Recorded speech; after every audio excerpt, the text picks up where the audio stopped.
Hello everybody, how are you doing? So for this video I'm going to talk about one of my favorite books that has come out of this project of reading Jordan Peterson's reading list. And that's East of Eden by John Steinbeck. When I was in school I had read Mice and Men and Grapes of Wrath, and I had heard of East of Eden but had never read it, never seen the movie, wasn't familiar with it. And holy cow, this is a masterpiece. And I think of a lot of people that have read it. It's just one of those books that's cherished and near and dear to so many people's hearts. I remember there was a time when Jordan Peterson was tweeting out the titles of all these different books, like he'd do one a day and just have a picture of the cover and be like, East of Eden by John Steinbeck, one of the books on my greatest books list. And I'd read the comments, and the comments on this one tweet, people were quoting from the book, and kind of like it was like a shared inside experience. Like people who have read this book talk to other people who have read this book, and they have a connection. And I've only ever seen that with a few books, like Catcher in the Rye is one of those books, which is not as good, but it's one that people tend to build community around, I guess you could say. And man, this book touched me more. Probably this and Brothers Karamazov, I think, affected me the most on a personal level. It's just the themes of this book are so universal and meaningful to what it's like to be a human being, to have a brother or a father that you're trying to gain his affection in some sort of way. It's just it touches on the deepest of human desires, I think, and I think it was John Steinbeck's favorite book. It was one of his last ones that he wrote, and I think he said of it, there's a quote, he said, all the writing I've done in a sense has been practice for this. This is the book. And that really comes through, you know. I think technically Grapes of Wrath is a better book on a technical sense. It's just a tight, polished gem of a novel. It's like considered the greatest American novel. And I've read it, and that's true. It is better than East of Eden in a technical sense, but East of Eden is, I like it better.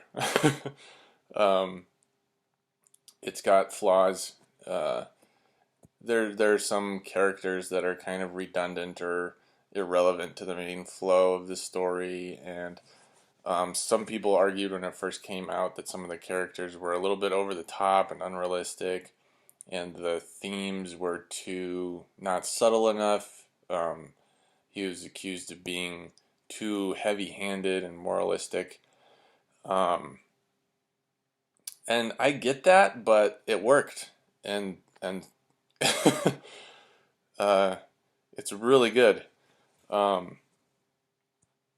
So okay, so let me actually talk about the content. I would say that this book is a meditation on the archetype of the hostile brothers, and it is a long book. It spans two different generations, two sets of brothers, and hang on a second. All right, so the first set of brothers are Charles and Adam Trask, and their father is a ex-military guy. He's a pretty rough around the edges character, and doesn't really show a lot of affection to his boys, and they're constantly trying to win his approval and measuring each other up um, in the sight of their father. And there's this one scene where they both give their father a gift, and he accepts Adam's gift more than he does Charles. And um, it's all unspoken. Um, and and Charles isn't really able to articulate in words why he's angry. Um, but anyway, he beats the crap out of Adam. Just goes in rage. And that's kind of their relationship. After after that, Adam ends up going into the army, and while he's gone, his father Cyrus dies, and so Charles writes to him and says, "Come back home. Our father's dead." And so, through a series of adventures, he makes his way back home to the farm in Connecticut, and Charles tells him, "Hey, our dad left us an inheritance of $50,000." And this was back, I think, sometime in the 1800s. So that's like a, it's like, whoa, where did Dad get all this money? So they decide to continue the farm together, and then Steinbeck jumps to another story, and he introduces Cathy Ames. And if you know anything about this book, Cathy Ames is one of the great evil characters in all of literature. I wouldn't be surprised if she inspired the Fatal Attraction movie. She is evil, evil to her core. She's even described as like with snake-like features, like her tongue flickers in and out of her mouth. And um, so this is how he starts the chapter when he introduces Cathy. This is how I'll read it to you. He says, "I believe there are monsters born in the world to human parents. Some you can see, misshapen and horrible, with huge heads or tiny bodies. And just as there are physical monsters, can there not be mental or psychic monsters born? The face and body may be perfect, but if a twisted gene or a malformed egg can produce physical monsters, may not the same process produce a malformed soul?" And so that's how he introduces Cathy. And she, at a very young age, is introduced as basically a psychopath. Um, she outwardly, everything looks fine. She acts the way that she's supposed to, but inwardly she's filled with hate and disgust for everybody, and works as to manipulate people to their downfall just for the sake of seeing them fall. And she's especially good at manipulating men with her sexuality. And so she's just this creepy, like she's basically a succubus, um, psychopath. And what's brilliant about her is Steinbeck invents this plot device where if she has any alcohol at all, she's no longer able to hide her true self, and so she just starts saying whatever she thinks, and people get like, holy cow, this like really freaks out. And so there's a couple of times throughout the novel where she has a little bit of alcohol, and he uses that as a really clever plot device to get her to say what she's thinking, all of these evil, contemptible thoughts. And she's just filled with, it's almost like she's almost not human. She's more like some kind of a demon. One of the characters, who's a Chinese man named Lee, he's one of the best characters. He meets Cathy, and then he's talking to another character about it, and talks about his Chinese spiritual belief system. and how that has a branch of demonology in it, and he's like, yeah, maybe she's like a demon or a vampire or something. Um, so anyway, she ends up at a very young age leaving her house and being employed as a whore, basically. She is taken under the wing of this rich older gentleman, and she manipulates him sexually for money, and he ends up finding out about her through giving her alcohol, and so he beats her up and leaves her on the side of the road, and she crawls to the Trask brothers' place, and they open the door and find this poor bloodied girl on their doorstep. And anyway, they take her in, clean her up, and Adam, who's a little more naive, and I'll just say naive than Charles. Charles is kind of he's a tough guy, and a little more cynical about life and humans. Adam falls in love with her and marries her. Uh, just totally clueless. And moves away to California, and so then the story follows him, and she ends up getting pregnant, and she doesn't, that was not part of her plan, because she's always scheming and planning. And so at this time, okay, so I'll back up a little bit. So Adam moves to California, and so that's where the rest of the story takes place. Like a lot of Steinbeck's great novels, it's in the Salinas Valley in California. And so he moves there with Cathy, and he hires Lee, who's the Chinese man, as a house, helper. He cooks as a cook, and so anyway, she ends up having twin boys, and she's basically told him, even though she doesn't care about him. She sees in him no reason really to um, cause his downfall, because he's just a naive person. Like, she doesn't have the same vengeful attitude towards Adam. She's basically just using him to get out of this pickle that she was in. And so, okay, I'll marry you because I need I need you for your resources. And she gets pregnant, which was not part of her plan. And so um, she ends up having the kids, and she tells Adam, I don't want them. And he's like, what are you talking about? And he just he's not paying attention to all these red flags. He's being an idiot. Um, she ends up shooting him and leaving after she gives birth to these kids. And he gets shot in the shoulder. He's okay. He doesn't die. And she walks away and leaves him with these kids. And that's kind of the moment where he realizes, oh, she didn't love me. Like, I didn't. Oh, okay.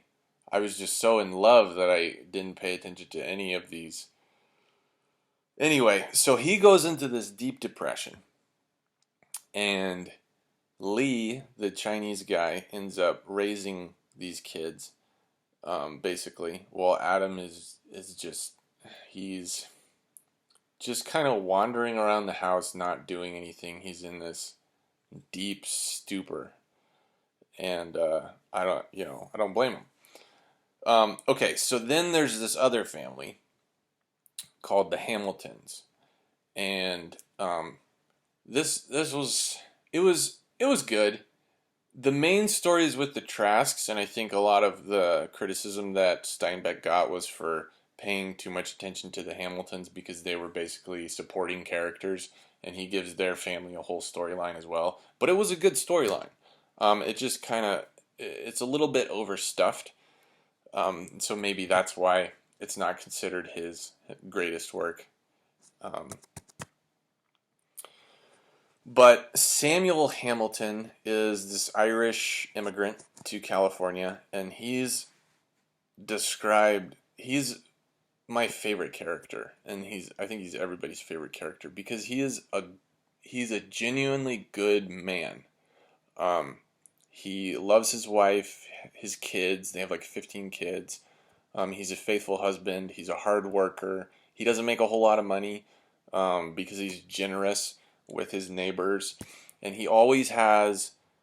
He's like a woodworker, mechanic, and he's always in his shop working on a project, but he always ends up gathering people around him, and he just tells stories while he works, and he's a jolly, uh, hardworking, good-hearted human being. So anyway, he gets to know Adam because they're sort of neighbors, and um, eventually his wife tells him, Adam, nobody's really talked to him in like a whole year, and a year has passed since Cathy left him, and he hasn't named his sons yet, and they've been alive for like a year.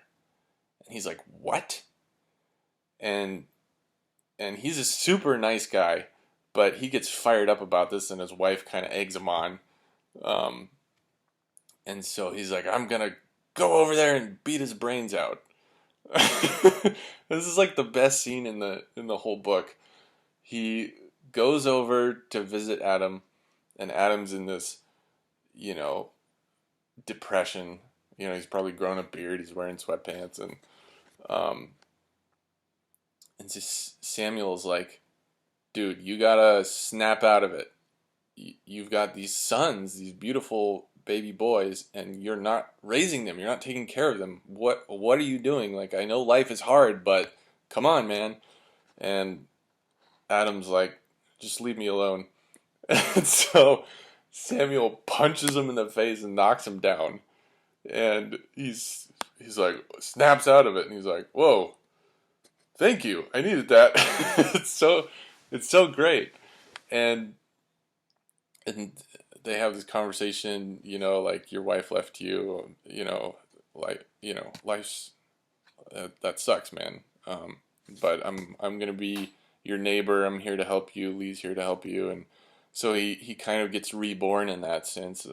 Uh, okay, I'm gonna wake up, um, and confront life, and it's a really really great scene. But it continues, and he says, "Okay, we gotta name your sons. They don't have any names. Like, this first order of business. I brought my Bible. We're gonna open it up and find some names." And then they start talking. He's like, "Your name is Adam. It's a shame that you can't give them their proper names."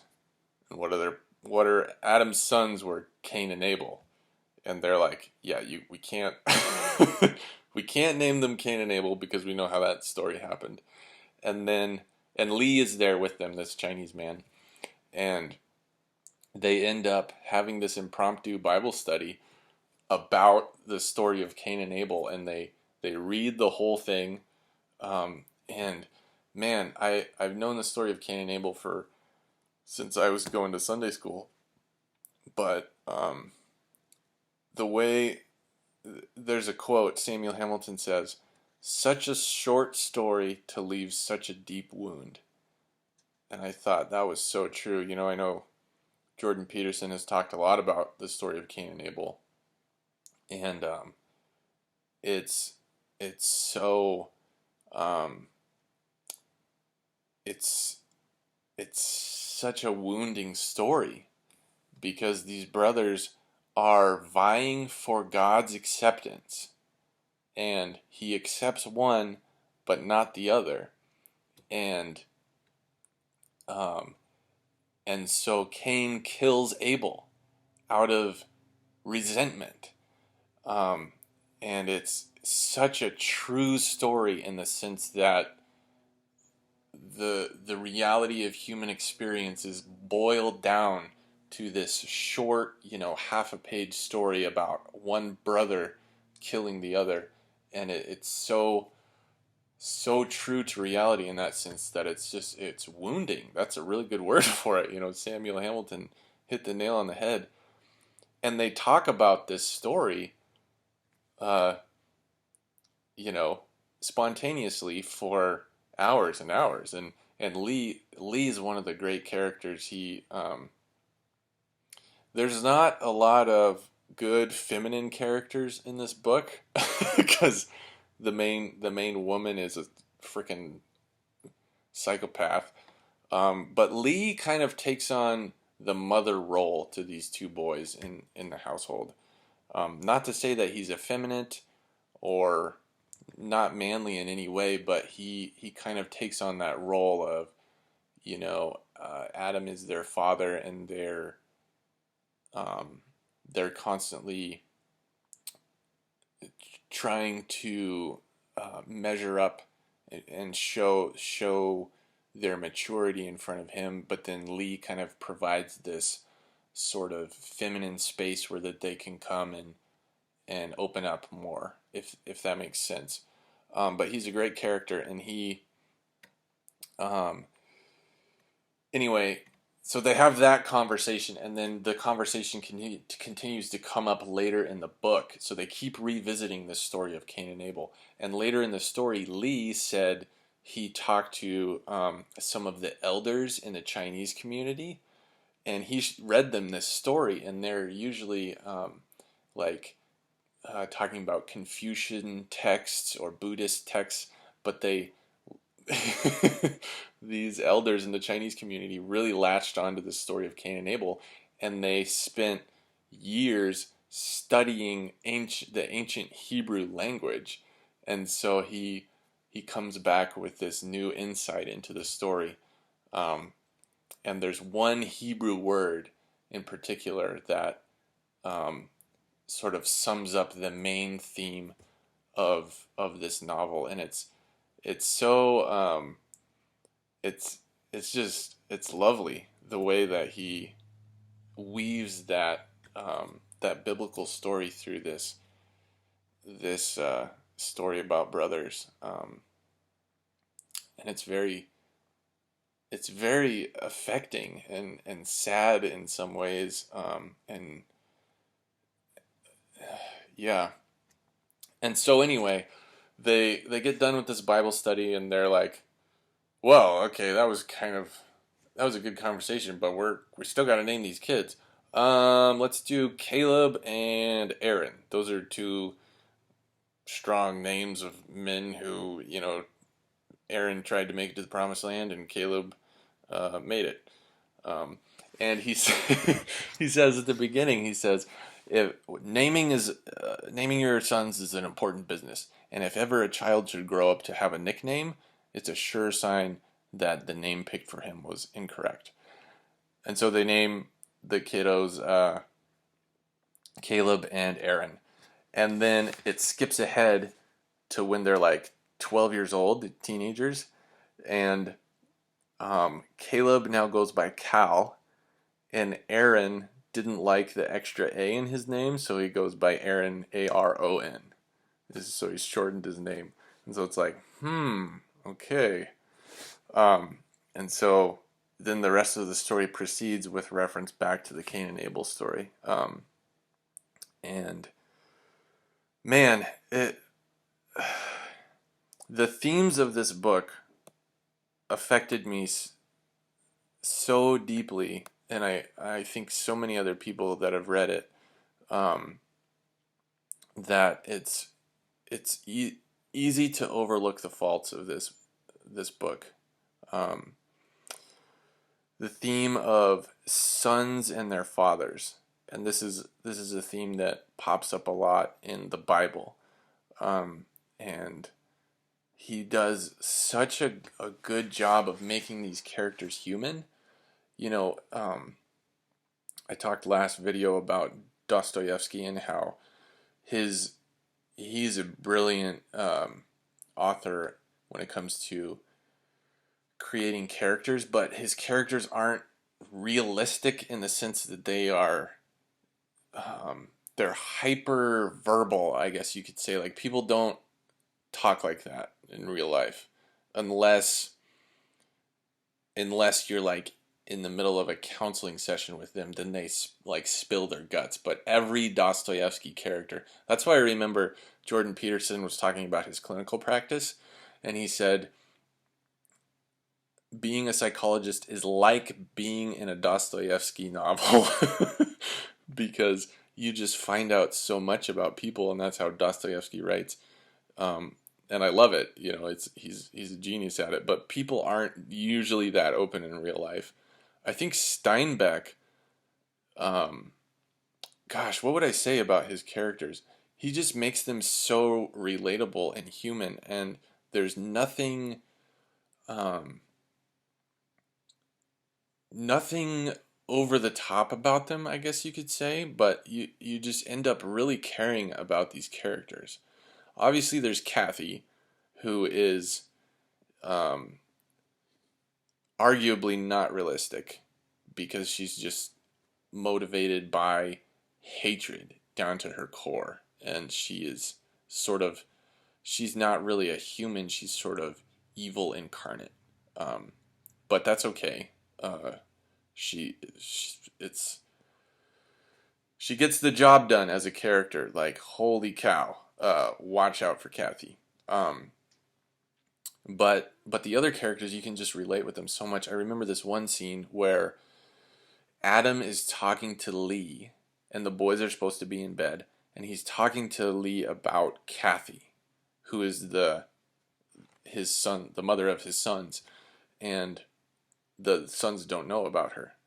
And Cal ends up listening in on the conversation, and so he finds out that his mother is this monster, and he immediately